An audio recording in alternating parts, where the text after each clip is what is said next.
Good morning, everybody. Welcome to the second day of PRAXIS 2020, the Postgraduate Association Conference, and a very warm welcome to you all to this morning's session A, Exploring the Arts, Environment and Post-Qualitative Research Approaches in Education session.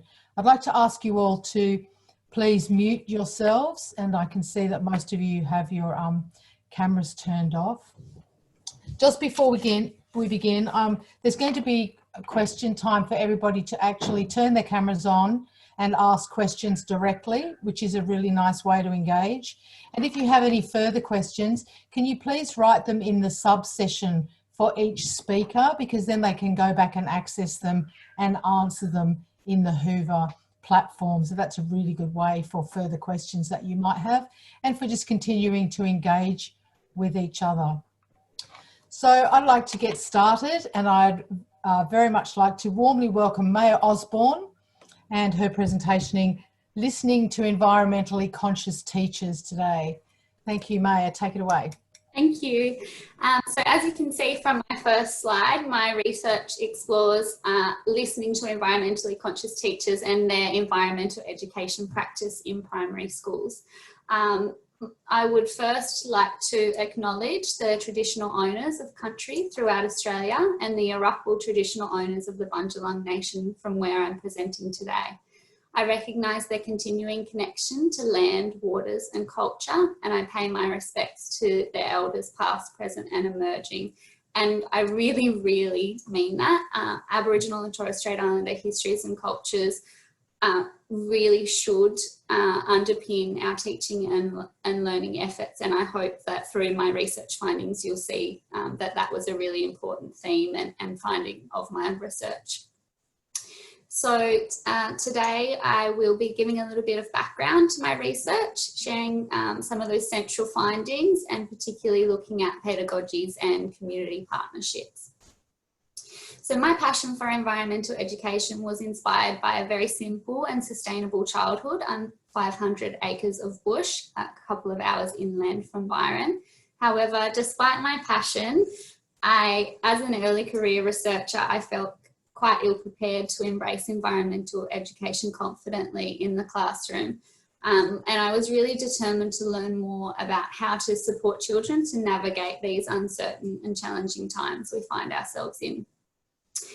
And as I was kind of thinking about how I wanted to conduct my research, this kind of sentiment really struck a chord with me, that the secret of teaching is to be found in the local detail and everyday life of teachers. So that I really wanted to work very closely with teachers, but in the classroom. So I had to fight quite hard to get ethical approval to spend time in the classroom, but I did get there with lots of patience.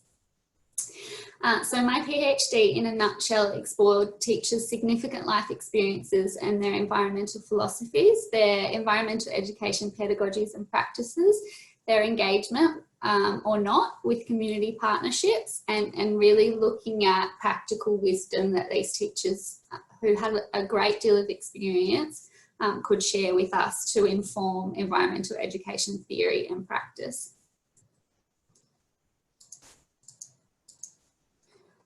So despite growing concerns in Australia and obviously worldwide regarding climate change, biodiversity loss, chemical pollution and many other serious environmental issues, in primary schools it's quite sad that there still remains quite significant confusion around if, how and why to enact environmental education.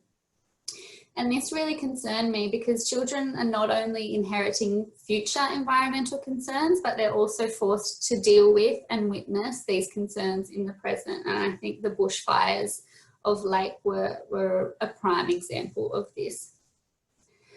So my PhD research sought to listen to environmentally conscious teachers, stories, wisdom and experiences to gain an understanding of their philosophies, pedagogies and practices, as I mentioned, to inform theory and practice in environmental education. I spent about 3 months on a research road trip along the east coast of Australia and all the way down to Geelong. And so I first worked with 5 educators in this area to do a pilot study, just refining my methods. And then I did another pilot study where I actually spent a week with 3 teachers and put everything into practice to refine my methods again, and also just to develop my confidence as a researcher. And then I worked with 4 teachers for my actual main study, spending that week with each teacher in their schools. And that, sorry, I might just shut my door, I'm so sorry. No. Puppies. That immersive experience in the classroom enabled me to develop a theoretical assemblage grounded in the reality of schools. And I brought together social ecology, community psychology, and in response to the educators' stories, I also brought in post-humanism at a later date, and I'll explain a little bit more about that throughout the presentation. So there were kind of a few, and I'm not sure what to call them, currents, themes, central kind of findings that I just wanted to kind of hero at the start of this presentation. And the most significant kind of awareness that I reached through my research was this urgent need to shift attention beyond the human-centric focus prevalent in mainstream education. And Rex shared, for me, it's really important that we are teaching that human beings are part of the Earth's natural systems and not separate. This should be a driving theme through our education of young people. And Eliana shared, we want them to know what is in that river and around that river and what comes into their backyards, and when they go for bushwalks on the weekend or camping trips. And I guess also that understanding of the connectedness of living things as well. And really related to this was an awareness that I developed through learning from these teachers of the importance of shifting from a focus on connection with nature as something external to understanding and embodying an awareness of our connection as nature. So we as humans are an inextricable, part of nature, and whatever we do to nature, we do to ourselves.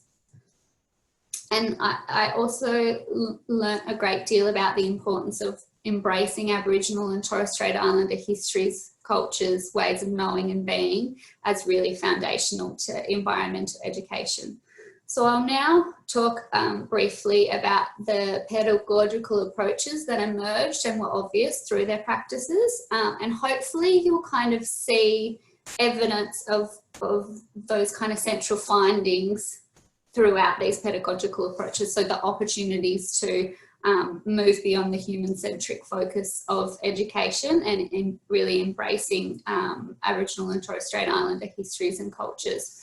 So lived experience involves connecting learning to children's prior knowledge, prior experiences and prior understandings, really to their everyday lives, and eliciting and embracing their beliefs, preferences, ideas, values, feelings and perspectives. And I think this is something as educators we know that it's really important to do, but in the busyness of school and the pressure to kind of tick boxes and meet outcomes and meet expectations around that plan, sometimes this is lost along the way. So place responsive environmental education, and I wish now in retrospect I'd probably call it place and culturally responsive environmental education. It's been a little while. I submitted my PhD last year, and as I'm reading more and learning more, there's always things that you'd like to change in your PhD, but this involves exploring the interconnections between people, cultures and the natural environment, really grounded in the local. And so in particular, place responsiveness demands that genuine recognition, appreciation and exploration of the rich Aboriginal and Torres Strait Islander histories and cultures embedded in place, and the really deep wisdom resulting from the upwards of 60 to 100,000 years of Aboriginal inhabitation. Local places offer really profound opportunities for deep learning and therefore increased engagement. this is an example of how environmental education can be not place responsive and how a teacher shifted. So Eliana shared, I had previously taught endangered animals, polar bears, pandas, lions, all the big names, and I wouldn't have even known about the orange-bellied parrot or the helmeted honeyeater and all of these amazing animals that are our animals that don't live anywhere else. So how important is that? And I just thought that was such a prime example of, you know, how our education, because, you know, of the reliance on textbooks and the limited time that teachers have to develop place responsive experiences, why we're learning about kind of global issues and often not what's happening in our local area. So experiential pedagogies involves that hands-on experience, but really importantly, and this is something that the teachers really emphasised, was that the meaningful reflection is central and integral to successful experiential approaches in the classroom. And it is about those rich experiences in the outdoors, but then you must come back and sit down and reflect on those experiences. So we did this, and what have we learnt from doing that? We constantly ask the children to think about how they've shifted or changed and what they're wondering now. And the responses and the deep thinking that emerged through this sustained kind of engagement and slowing down was phenomenal. It was so impressive. And I know that kind of meaningful reflection is often lost because you do this exciting thing and then you have to pack up and you have to rush off to the next thing. So that was something that was really important to make that time for that deep reflection. Agency and participation, so developing a sense of agency through active participation and really genuine decision-making opportunities with the children. So here the children are working with a local water watch and collecting data that will actually be used in real research.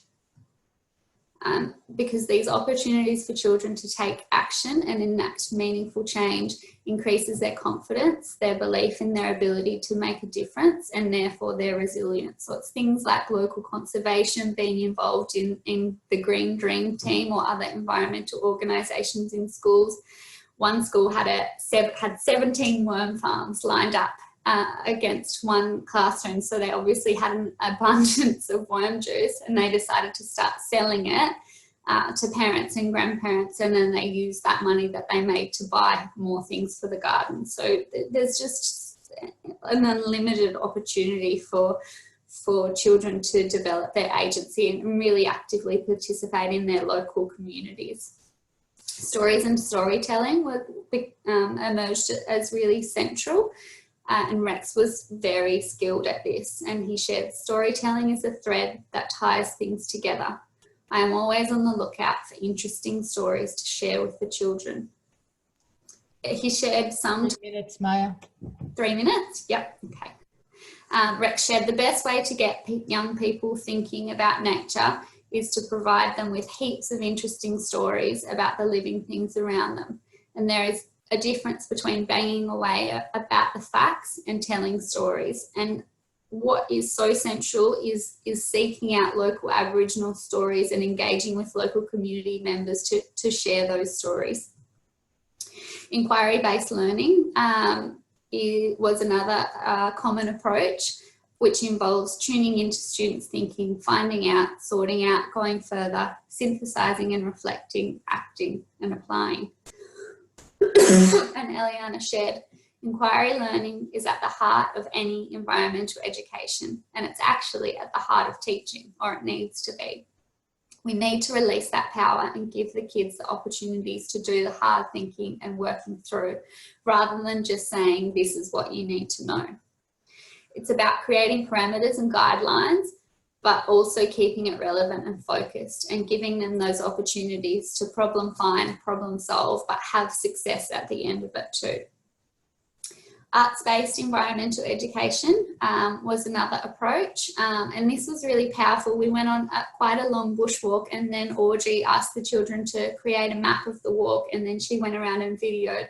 And the depth of understanding and the kind of recall of what they'd learned about their local environment was phenomenal. And you can see the little dots in her is actually those stepping stones that we crossed across the river. So the creativity and the, yeah, it was wonderful. And this was a whole school ephemeral art activity, multi-age groups working together to build these amazing ephemeral art pieces. And the joy that comes from art making really has the potential to deepen children's love of the outdoors. So very briefly, community partnerships were also very central to all of the educators' practices. And Eliana shared, when I think of how I can best help my students to connect with the environment or understand the environment and their place within it, it's about pulling people from all sorts of different areas of the school and the community.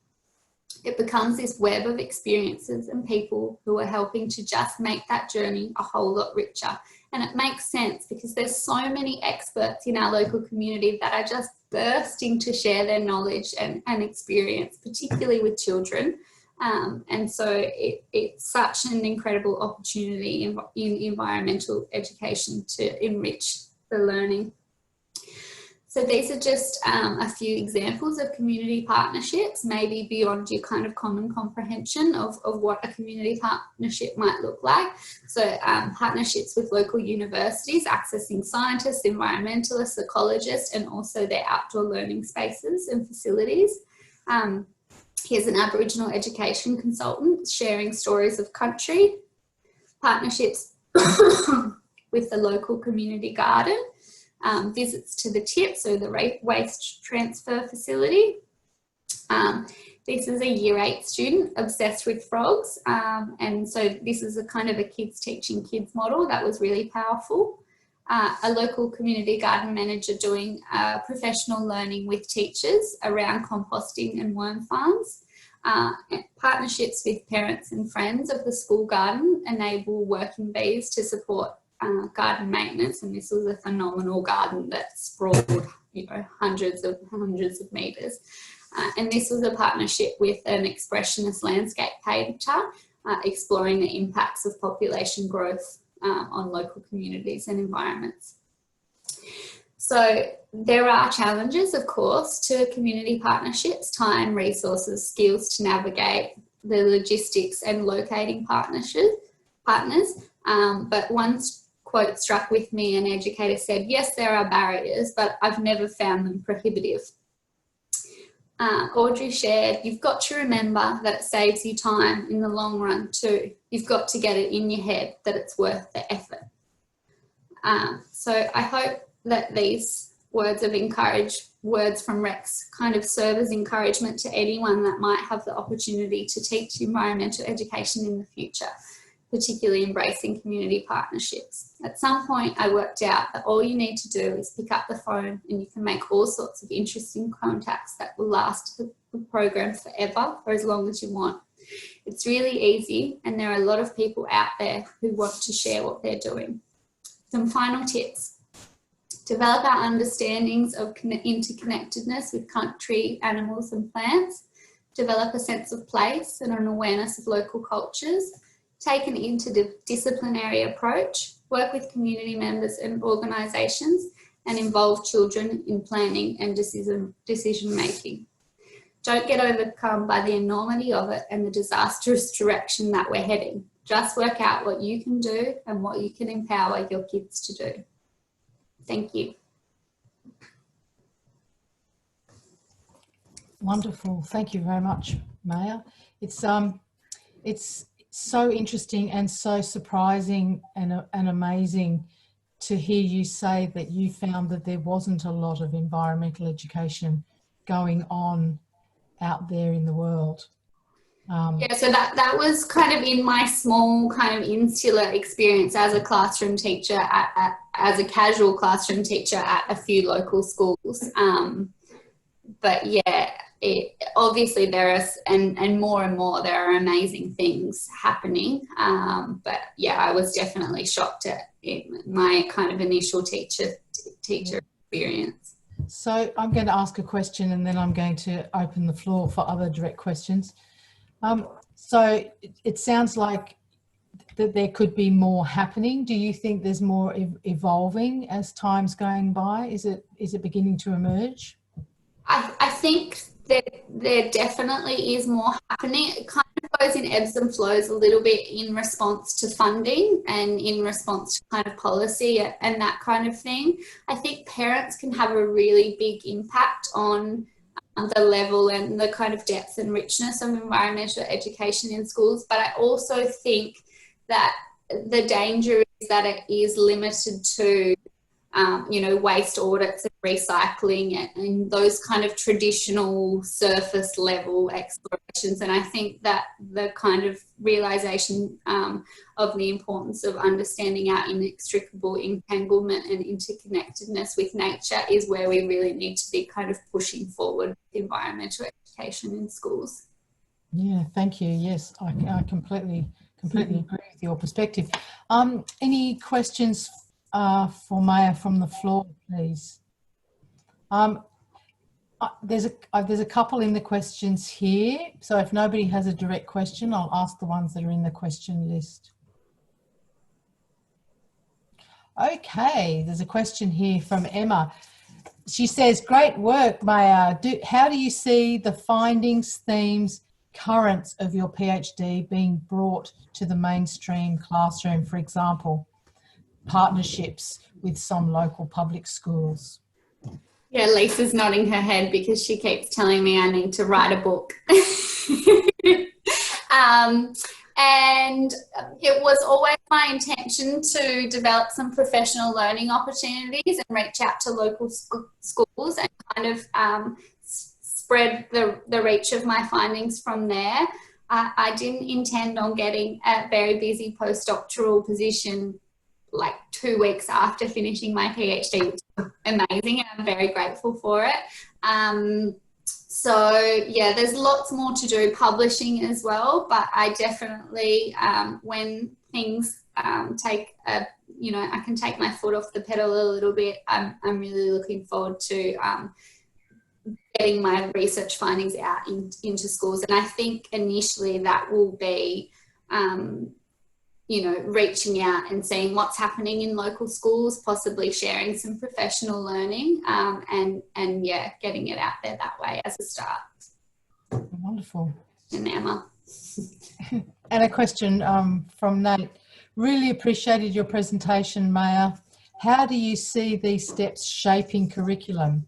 Or is it more a matter of educators thinking beyond curriculum? It's a question that builds on the first one. Yeah, absolutely. I think what was interesting, I think there's a real perception by teachers that because environmental education isn't a distinct subject area, that there isn't really scope to embed it. But what these teachers that I was working with were really good at was embedding it holistically throughout all the different key learning areas. And when you actually look at the sustainability cross-curriculum priority and Aboriginal and Torres Strait Islander histories and cultures cross-curriculum priority, there's actually really quite strong scope to embed environmental education. It's not always explicit, so you do have to have, some understanding of environmental education and sustainability. But what's really exciting is there are actually a lot of resources out there now. There's Cool Australia website, which has lots of resources. There's the Sustainable Schools website. There's lots of stories of success that you can find. So I think, I'm not sure we'll ever see it embedded in the curriculum as strongly as it deserves to be. But I definitely think if we're kind of pointing out how teachers are kind of, and this is what I really wanted to do in my research, was to show despite all the boundaries and barriers and limitations placed upon teachers, this is how, teachers are kind of subverting those limitations. And so, yeah, I think it brings back how important it is to get my research findings out there to show that it can be done, and really practical steps and examples of what it actually looks like in schools. And that's what I really did in my PhD. My PhD was quite long, but it was because I had so many explicit examples of what each of those pedagogies look like in the classroom for each of those teachers to kind of give really practical examples to teachers. Does that answer? Wonderful. Yeah, absolutely wonderful. Yes, answered the question very well. Well, thank you very much for your presentation. A wonderful way to open our morning session.